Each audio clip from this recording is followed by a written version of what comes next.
ধন্যবাদ। পথে ধরে ভাই নাম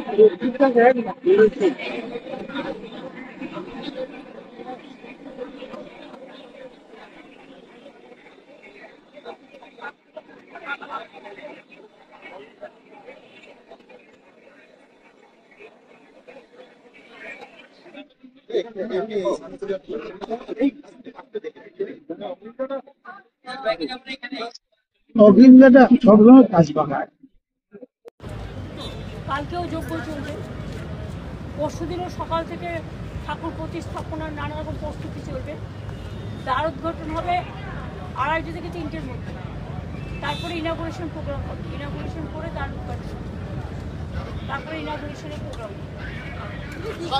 তারপরে এত দ্রুত হয়ে গেল, তার মধ্যে ইয়াস আমফান ঘটলো, তার মধ্যেও দীঘায় এই যে দ্রুত হলো, এই সেদিন বললেন হয়ে গেল, আবেগটা কতটা স্পর্শ করছে আমরা? না না, এটা সমুদ্র স্রোত এবং সমুদ্রের মধ্যেই তো আমাদের বাংলার সবচেয়ে বড় শান্তির প্রতীক নামধাম, যেটা শান্তি চৈতন্যদেব কত বছর আগে তিনি এই মন্ত্র নিয়ে তিনি অনেকদিন পুরীতে ছিলেন এবং তিনি তার মধ্যে এই কথাটা বেরিয়েছিল নয়ন পথগামী জগন্নাথ। দীঘায় যেহেতু একটা সমুদ্র আছে এবং সমুদ্রের লোকে বেড়াতে আসে, এখানে একটা তীর্থস্থান হলে পর্যটকদের আকৃষ্ট করে। আর আমি মনে করি যে দীঘা সৈকত সরণিতে যে জগন্নাথ ধাম তৈরি হয়েছে, এটা হাজার হাজার বছর ধরে বাংলার স্থাপত্য, বাংলার যে নতুন প্রজন্মের জন্য, পুরনো প্রজন্মের জন্য বা এখনও যারা আছেন সবার জন্য নতুন একটা কৃষ্টি, একটা সংস্কৃতি, একটা সংস্কৃতি, একটা মিলিত হওয়ার, একদিকে আধ্যাত্মিকতা, আধ্যাত্মবাদ, অন্যদিকে সম্প্রীতি, সবারই আহ্বান, এইসব মিলিয়ে মিশিয়ে আমার মনে হয় যারা কাজটা করেছে খুব ভালো করেছে। এবং বাদবাকি তো আমরা পরে বলবো, এখন দেখাশোনা করতে হবে। দিদি একটা আগে লোকে আসতেছেন এমনি সমুদ্র দেখতে, মন্দির আলাদা আকর্ষণীয় জায়গা হচ্ছে, আমরা পরিচয়টা কি পাল্টে যাবে? দীঘার পরিচয় কি বদলে যাচ্ছে? না, দীঘার মন্দিরটা তো নিশ্চয়ই একটা অন্যরকম পাখা যুক্ত করবে পালঙ্কে এবং এটা উচ্চ শিখরে যাবে, এটা ইন্টারন্যাশনাল প্লেস অফ ট্যুরিজম হবে। কিন্তু দীঘায় দীঘার সমুদ্র চিরকালই, দীঘা আপনারা দেখেছেন আগে কিছুই ছিল, এখন দীঘা গেট থেকে শুরু করে সৈকত সরণি থেকে শুরু করে 7 কিলোমিটার ধরে বীজ তৈরি করা। সবাইকে স্বাগত। উদ্বোধনের আগেই মানুষের এত উন্মাদনা যে তারা গিয়ে বাইরে থেকে ভালো তো, দরজা খোলার পরে সবাই ভেতরটা দেখতে পাবে, কারণ দ্বার উদ্ঘাটনের একটা টাইম আছে, অক্ষয় 3:30 আড়াইটাতে প্রোগ্রাম করা হচ্ছে তখনই। আর তার আগে কালকে থেকে যজ্ঞ হচ্ছে, 7 দিন ধরে যজ্ঞ চলছে নানা রকম যে সমস্ত সিস্টেম। কালকেও যজ্ঞ চলবে, পরশুদিনও সকাল থেকে ঠাকুর প্রতিস্থাপনার নানা রকম প্রস্তুতি চলবে। দ্বার উদ্ঘাটন হবে 2:30 থেকে 3টের মধ্যে, তারপরে ইনাগুরেশন প্রোগ্রাম হবে। ইনাগুরেশন করে দ্বার উদ্ঘাটন, তারপরে ইনাগুরেশনের প্রোগ্রাম।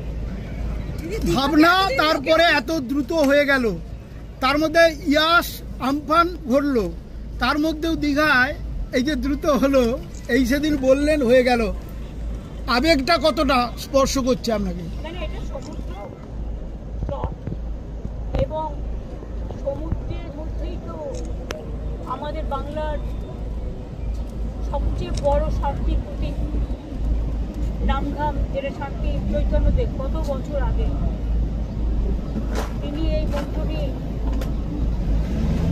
তিনি কয়েকদিন পুরীতে ছিলেন এবং তিনি তার মধ্যে এই কথাটা বেরিয়েছিল নয়নপথগামী জগন্নাথ স্বামী। দীঘায় যেহেতু একটা সমুদ্র আছে এবং সমুদ্রে লোকে বেড়াতে আসে, এখানে একটা তীর্থস্থান হলে পর্যটকদের আকৃষ্ট করে। আর আমি মনে করি যে দীঘা সৈকত সরণিতে যে জগন্নাথ ধাম তৈরি হয়েছে, এটা হাজার হাজার বছর ধরে বাংলার স্থাপত্য, বাংলার যে নতুন প্রজন্মের জন্য, পুরনো প্রজন্মের জন্য বা এখনো যারা আছে সবার জন্য নতুন একটা কৃষ্টি, একটা সংস্কৃতি, একটা সম্প্রীতি, একটা মিলিত হওয়ার, একদিকে আধ্যাত্মিকতা, আধ্যাত্মবাদ, অন্যদিকে সম্প্রীতি, সবারই আহ্বান, এইসব মিলিয়ে মিশিয়ে আমার মনে হয় যারা কাজটা করেছে খুব ভালো করেছে।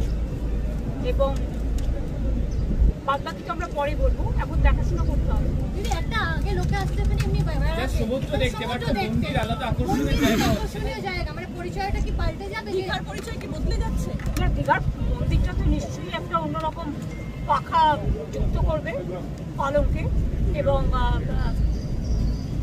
এটা উচ্চ শিখরে যাবে, এটা ইন্টারন্যাশনাল প্লেস অফ টুরিজম হবে। কিন্তু দীঘা সমুদ্রের চিরকালই, দীঘা আপনারা দেখেছেন আগে কিছুই ছিল। এখন দীঘা গেট থেকে শুরু করে সৈকত সরণি থেকে শুরু করে 7 কিলোমিটার ধরে ব্রিজ তৈরি করা থেকে শুরু করে এই কাজগুলো সবই করা হয়েছে, নতুন করে করা হয়েছে।